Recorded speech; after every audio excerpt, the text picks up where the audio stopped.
Ariane from the Movement Paradigm. How much power do you give the number on the scale? Do you know that there are so many other biomarkers of health that are objective measurement that you can look at besides the number on the scale?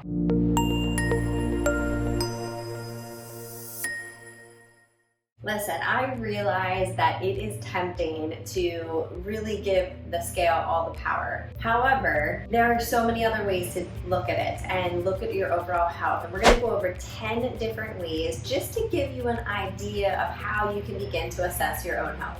Number one, and one of the most valuable measurements, is your waist circumference. So that should happen in between your iliac crest, so if you just push down on your hip bones here, and the bottom of your rib cage, which ends up being the 10th rib here, you go in between that measurement, and that would be your waist circumference. So greater than 35 for females and 40 inches for males would indicate that you are at increased risk of health issues. That can be anything from diabetes, heart disease, and other cardiovascular issues. So now, second to that is your waist to hip circumference. So we know how to do the waist circumference. So the hip is going to be right at the greater trochanter. So that's a little bony prominence on the side of your leg here. A lot of times people think that's where the hip joint is. So that would be your measurement there. Then you do the ratio of that, so waist to hip. And if it is 0.8 or greater, then that can mean you're at increased risk for a female, and 0.9 for a male. Number three is body fat analysis. Now, there is a challenge in which body fat measure to use. So there are certain ones that are more reliable. There's hydrostatic weighing, bod pods, there's skin fold testing. If you have a very skilled practitioner at skin fold testing, that can be one of your best ways to test it. But if not, there are many ways that you could access that information. Body fat can be very, very powerful because this is really going to indicate how much lean body mass you have.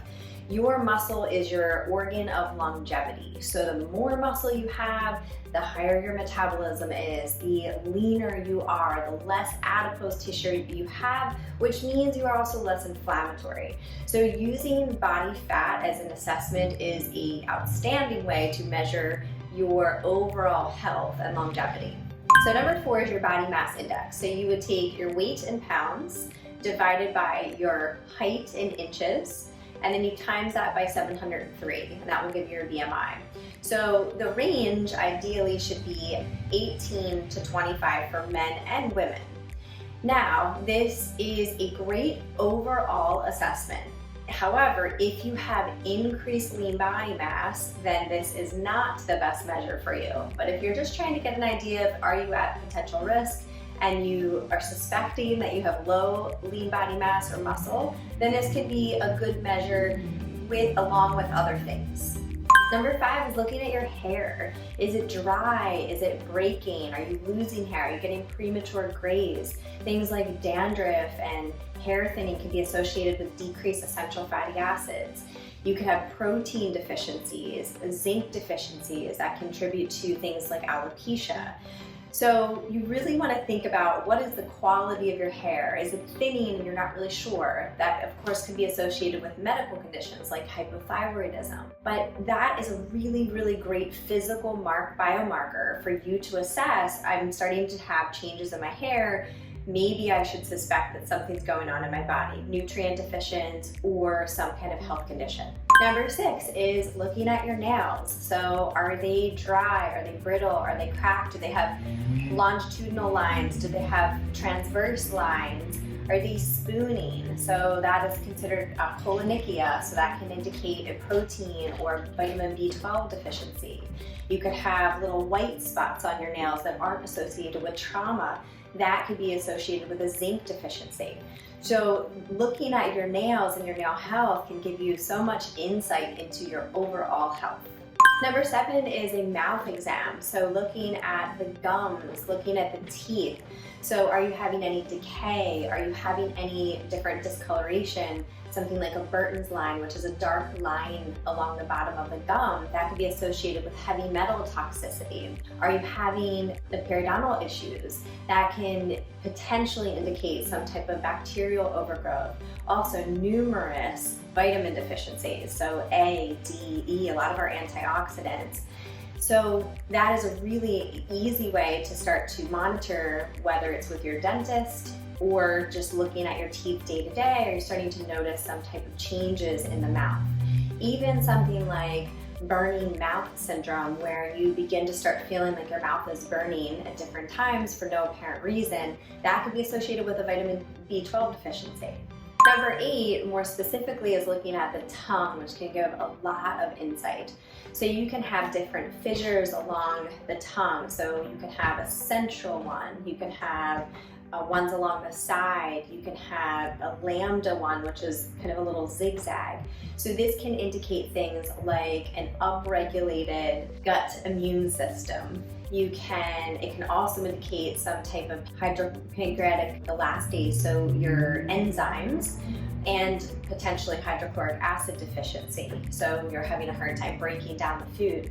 You can even see on your tongue if there's a coating. So is there a grade 1, a 2, 3, 4, depending on the amount of anaerobic bacteria that's hanging out on your tongue. So there's lots of information on your tongue. Number 9 is your skin. So do you have dry skin? Do you have eczema? Do you have dermatitis? All of these things, of course, can be associated with some type of inflammatory driver. However, that's where you really want to dig in. It also commonly is associated with essential fatty acid deficiency, a lot of times zinc deficiency, sometimes vitamin C. So there's lots of different things that can contribute to different types of skin issues as well. And last but definitely not least is your peripheral nerves.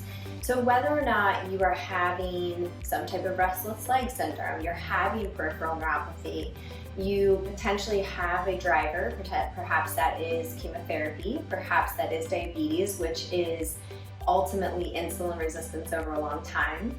So ultimately we want to think about, of course, what are the drivers of that, but a lot of times that can be B vitamin deficiencies. So oftentimes I'll have patients that are experiencing different types of paresthesias, tingling and numbness in their hands that isn't necessarily reproducible, but then come to find out, we figure out that there are different nutrient deficiencies that are associated with that.